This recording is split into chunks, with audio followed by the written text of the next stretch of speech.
How to decide what is appropriate and what is right in any given circumstance? This question about what is appropriate, you're asking because you do not want to face the consequences of your action. You do not want to face the consequences of your decision. So I would think, why don't you prepare to learn how to face the consequences? Every action has a result and a consequence. So consequences is that you will have to learn to bargain with the consequences. When it pops up in front of you, you make a decision, you do an action, and as a consequence, it pops up. Oh, this is the consequence of your action. Then you're going to have to negotiate with that consequence. You're going to have to bargain with that consequence if it is painful. So you got to learn to endure that pain, and then you got to move through. You cannot all the time be in flight mode. You're going to have to be in a combat mode, competitive mode with the consequence.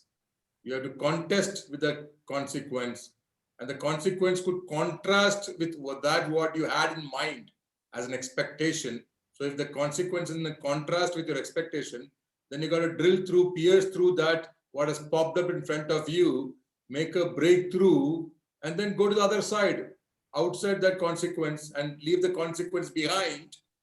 Leave the consequence behind and move ahead. And then don't be afraid of further action, further decision. So no formula is there to make appropriate decisions. The way forward is to learn to pierce through and to drill through the consequences and go to the other side, make a breakthrough, and move ahead in life. Learn to endure some pain, and if the result is there, enjoy without excitement. You enjoy it in a equanimity. Sometimes the result of your action, of your decision, things are favorable to you. In that meantime, share your happiness with other people.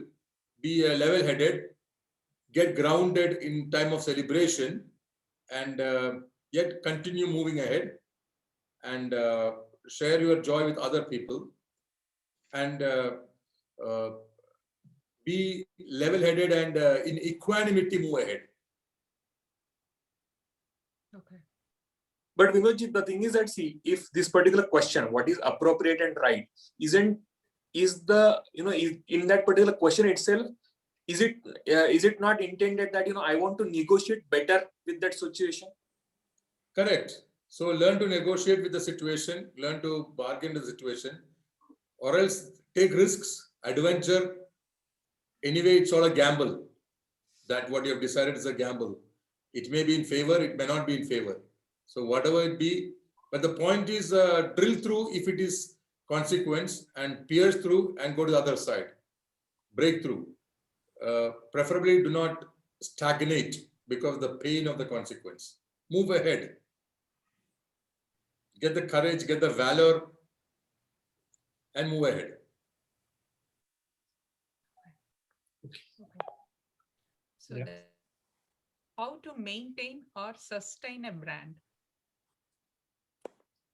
Well, it's a very big world.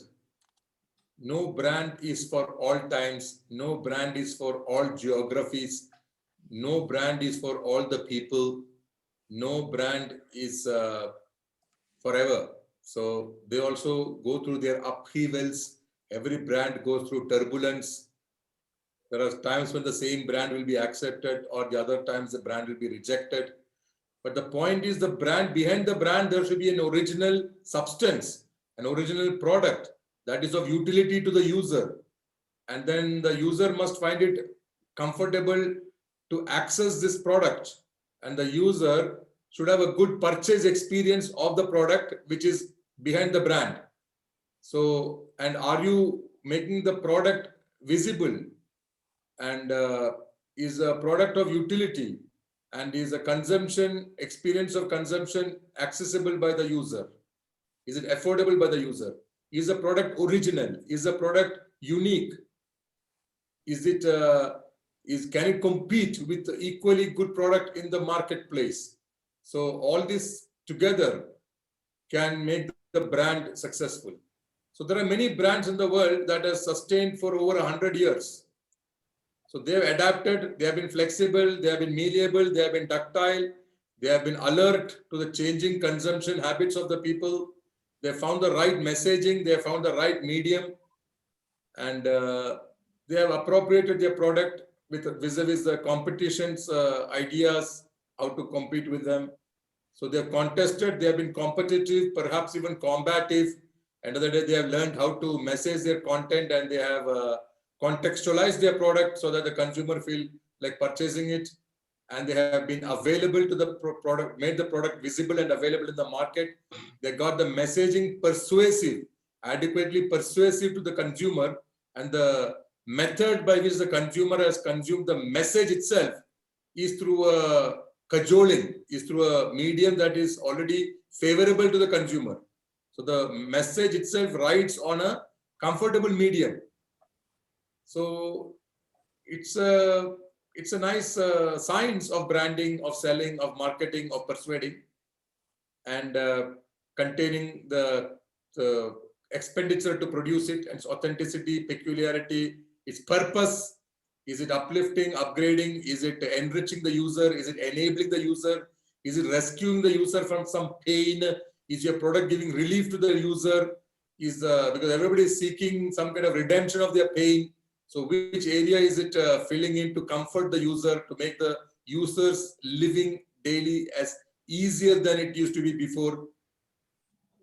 So you need to do a good, accurate, specific studies into how to develop the brand. So sometimes brands write the customers and customers write the brand. How brands have to understand what is a fine balance between, where a customer can write on the brand, or are you saying ride, R-I-D-E? I'm saying write. So I'm saying R-I-D-E or W-R-I-T-E? W-R-I-T-E. Oh. Yeah. So I'm saying, there are quite a few times when customer is actually writing on the brand that this is what I want. And sometimes brand are saying this is what the brand is all about. This is how my product is going to be. So where is the fine balance between the two? Well, either you're in a pull strategy and the consumer pulls a product out of you, or you're in a push strategy where you have to push the product to make the product visible to the consumer. Or then there are products which are out of compulsion. One is mandated to purchase it. Like petrol, maybe under government regulation that they're not licensing many players. So it's not private thing. I mean, now there are a few more competition, but at one time, only from one source you can purchase it. So any one of this will decide the transaction between a consumer and a producer. So it's all about transaction and competition, and the experience is mutual, because nobody is going to purchase the product when they do not need it. So it's a mutual association between the consumer. It's a relationship between the consumer and the seller. So your question should be how to transact with mutual benefit. So there's a mutuality, there is a reciprocation, and there is a proportionality. Then there is a mutuality. So your question is whether the consumer will write the brand or will the brand write the consumer. It's about mutuality in transaction, proportionality, collaboration, and persuasion, and proportionality. So in case of, say, for example, let's come to a brand. For example, say Apple. Apple actually, all the time is very, adamant in terms of what kind of product it wants to give to the market. So it is not, it sometimes takes that particular input from the customer, but it knows what is the product it is going to give. That same strategy for many other companies or same kind of products. For example, say BlackBerry, it hasn't worked. Okay. The thing is that, see, where exactly? So sometimes the same brand, so this particular strategy from Apple is considered to be a, adamancy, or some people consider it as it is an adamant nature of Apple. But at the same time, when some other brand actually, they are very successful with that, but at the same time, some other brands have failed. why do you think that there is this Well, one has to be a company or a brand has to be flexible, malleable, ductile, and they got to look from some 200 factors, 200 components, 200 ingredients, how a purchaser makes a decision. So in your case, when you compared one to the other, and what you're trying to tell me is one has a snob value, the Yes. other did not have a snob value. So that is where they have misrepresented the product or did not gear up, did not understand that people purchase a product not only for utility, but there's a snob value. So perhaps the successful company pandered to that level of purchasers' need. That there is a snob value. That it sends a message of the culture, of the behavior, of the characteristics, of the earning, of the class of that purchaser when he flashes that product of the snob value. So that is where the competitor has missed.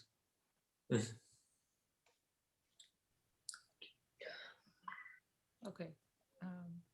So the next question is, how answer should be received and registered? Answer. Yeah, answer for a question should be registered and received. Well, an answer to a question should give you relief, rescue, redemption of a pain, and it must give you solace. So what is the size of your pain? What is the intensity of your pain? Accordingly, you will be listening to the speaker. And so the speaker should be wise enough to assess your interest, your initiative, your investment, your eagerness into your question. It should not be, the question should not be like a flash in the pan. So it's again, the speaker will assess whether you're attentive, what is attentive's attention span, and what is the scale and the scope of your pain. And as such, a good speaker should give you accurate, specific, particular answer.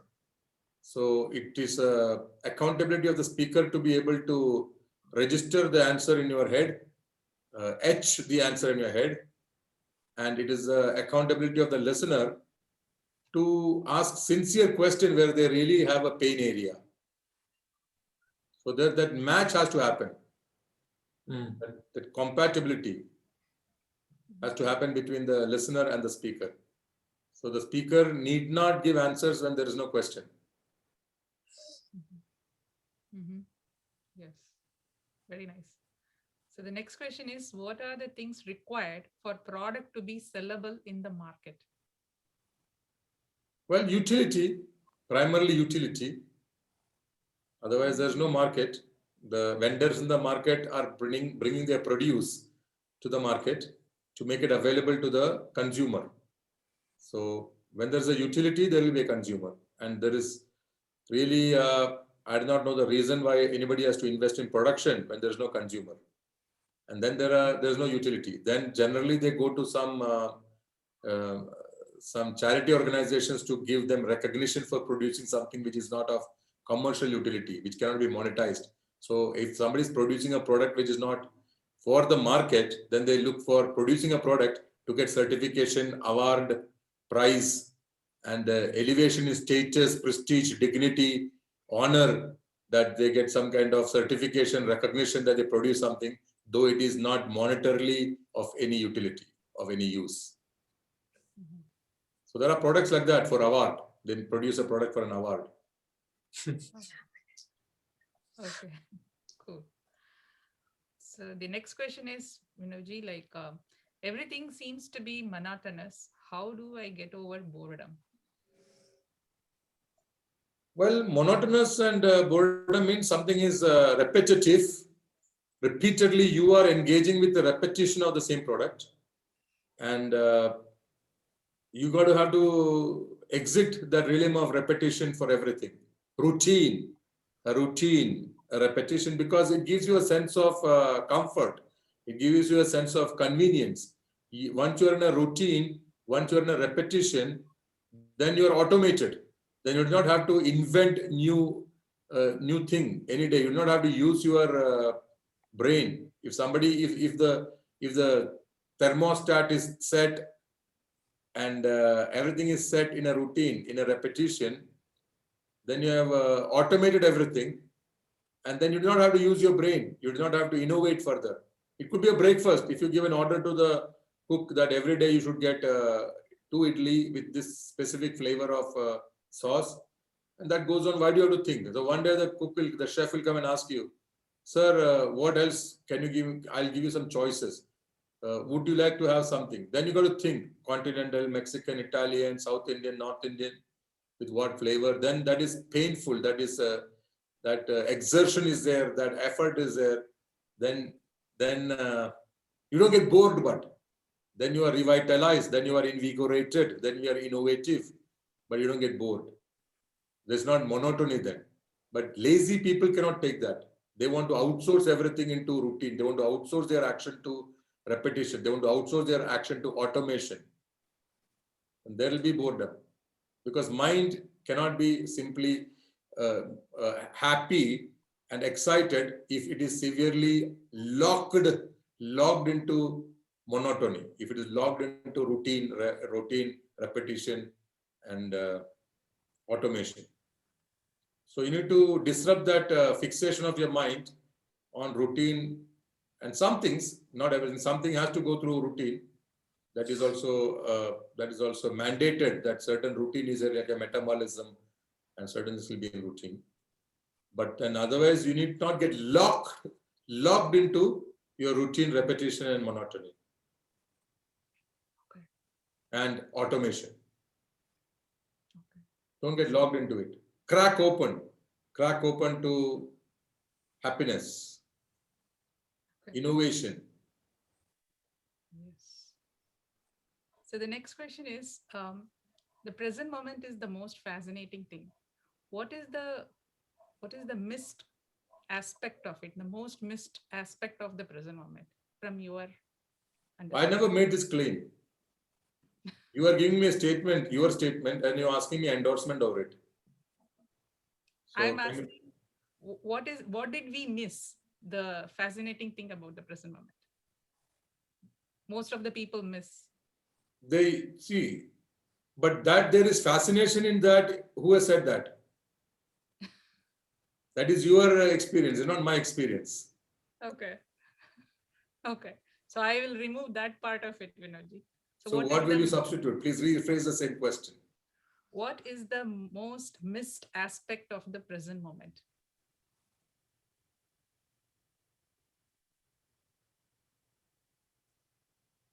I do not know.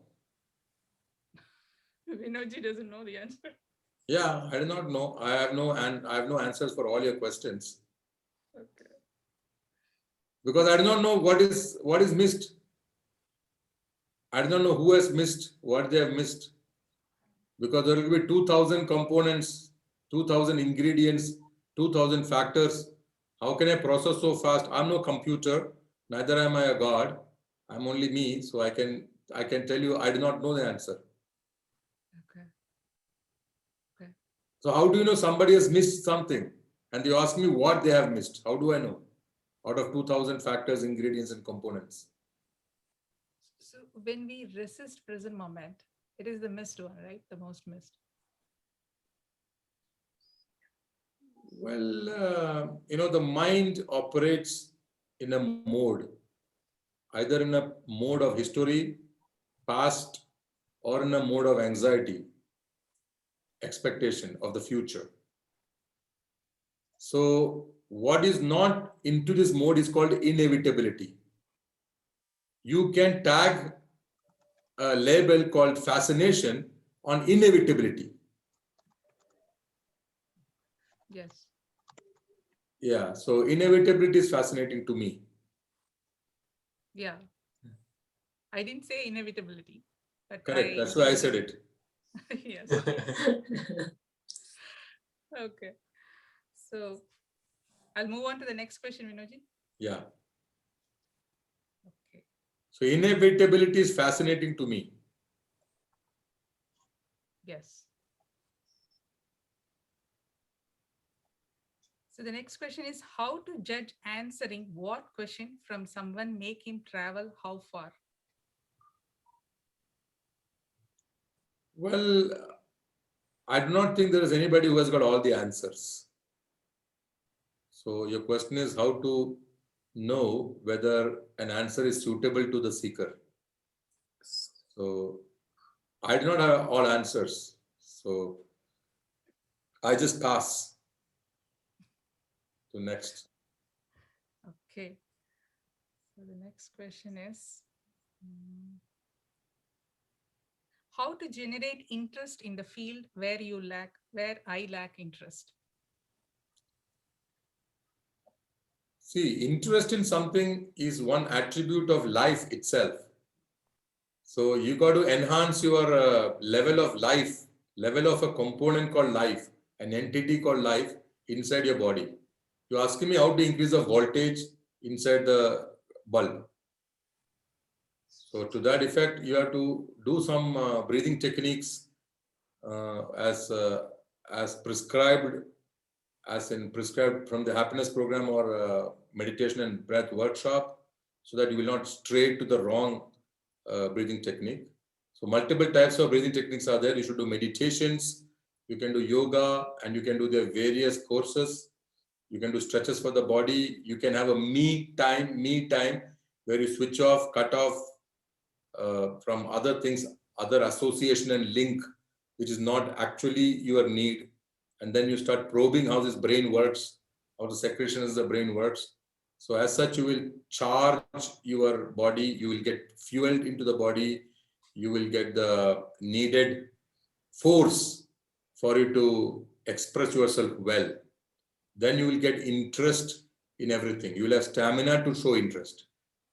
You will not have fatigue that you do not want to show interest. That is your accountability. So to that effect, you must get to do some techniques of breathing, because you want to plug into the source of force and charge. If you're unplugged from the fuel, then how will you drive? Yes. Yes. Very well said. So what are the key aspects to work improving our perceptions of any situation? See, Gurudev generally says to have a nice breathing pattern and very restful and fit and healthy body, and very cool and expanded mind. So you need to do breathing techniques repeatedly for a long period of time, so that you get a very cool, straight, focused breath pattern, and do exercises and yoga and eat correctly, so the body is fit and cool and rested and yet fit and healthy, and the mind through meditation can be expanded from a narrow mind into an expanded mind. So he has multiple techniques to understand the wisdom of the mind, how to make it expanded, which is inclusive, which is enduring, which is light, which understands easily, so a lot of virtues are there to get an expanded mind. So expanded mind, sharp breath, and a cool body. So in the same question, Vinodji, the thing is that, see, we as a when we transact with people, we are trying to talk about, say, meditation and all that. But most of the time, the people who are a target, or who are a target audience in this one, they have not seen the light, and you are actually trying to tell him what is a bulb. Now the thing is that there is a there comes a he definitely requires a bulb and a light in his place. But now the thing is that all along his life, he has been living in the darkness. So now, to sell that particular bulb, what is that? I know that bulb is very important for him, but So have if you know something and you want a purchaser for it, then you must code correctly your message. And if you have coded your message correctly, and yet you are very helpless and vulnerable, and you're getting threat from the other people who are ignorant, then you give it up to another person who knows things. Maybe it is invisible, unknown area, and they will produce something to tell people, listen, I'm also here, not only this poor boy who's representing me with wisdom, So now you look at me and I could be harsh, I could be hard, I could come to you like a slap, I could be striking, hit, I could be hit, I could be drastic, I could be abrupt, I could be uprooting, I could be disruptive. Then you're going to have to pay a big price to me. Instead, you better listen to this boy and do the breathing technique as much as this boy is telling you. So that is why we call it natural calamity, or you call it, disaster. What is it called? That institution where people are trained to handle disaster? National disaster. National NDRF. National disaster. These are all people who come for disaster. So why this disaster? Because somebody has been not giving heed when you tell them politely in good times. They learn it the hard way.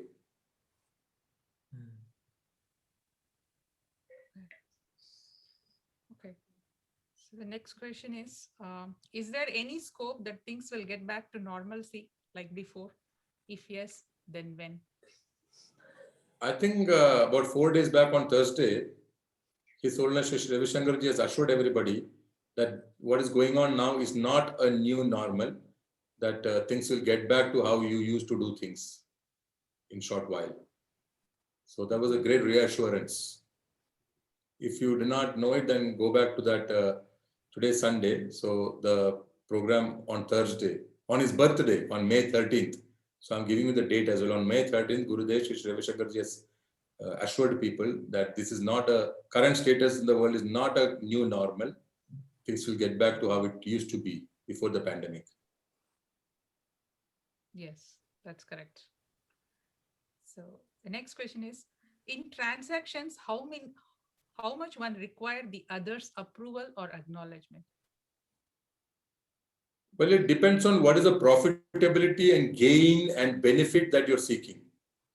Because obviously the other person should rate you, rank you, grade you, and think that you're meritorious to give you credit for your product and your transaction.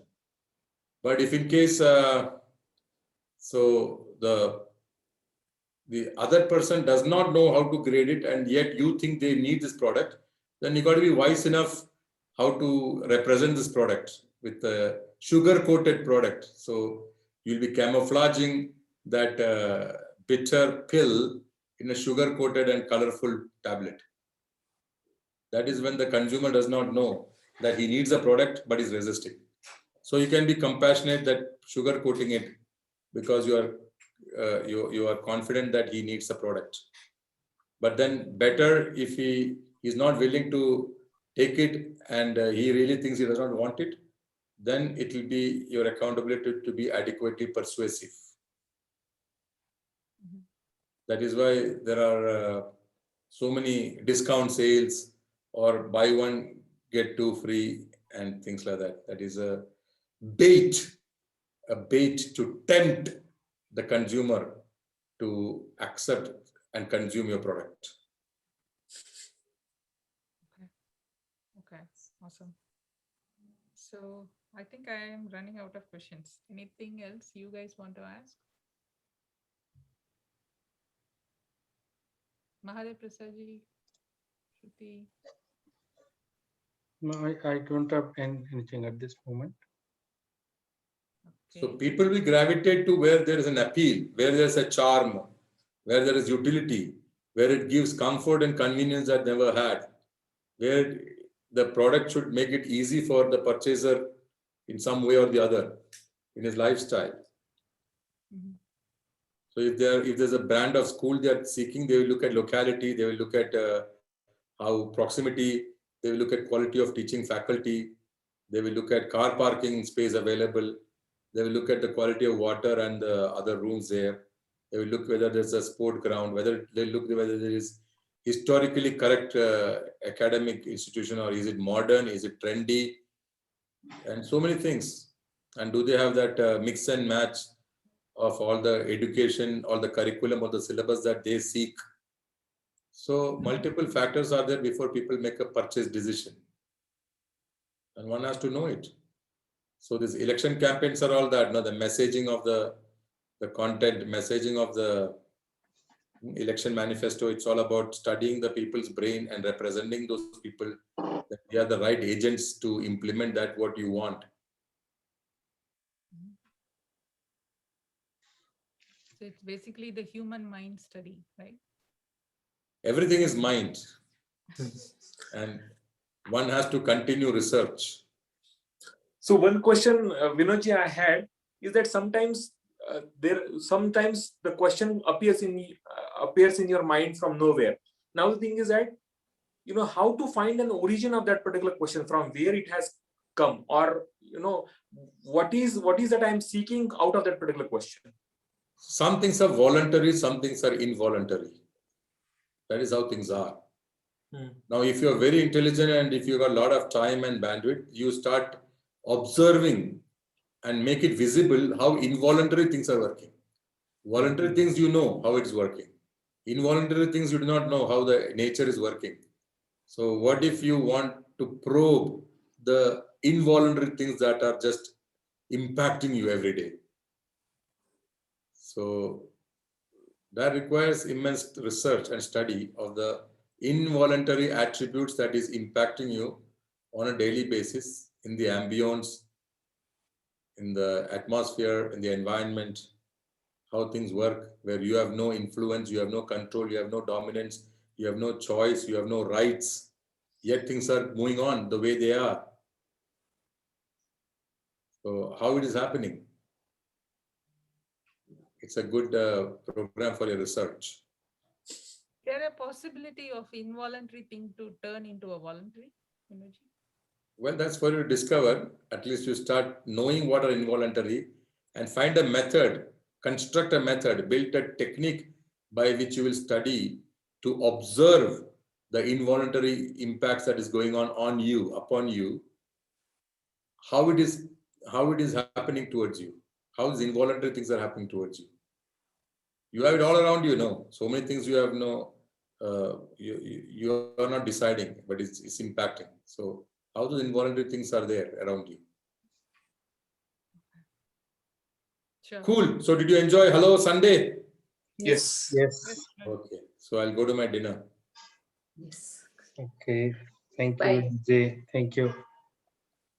Yes. Yes. Now you can breathe. Maharaj Prasad said, yes. Yes. Stop the recording. Stop the recording. Ego burst. Ego bursting. Recording. 1 second. Yeah, correct. Mm.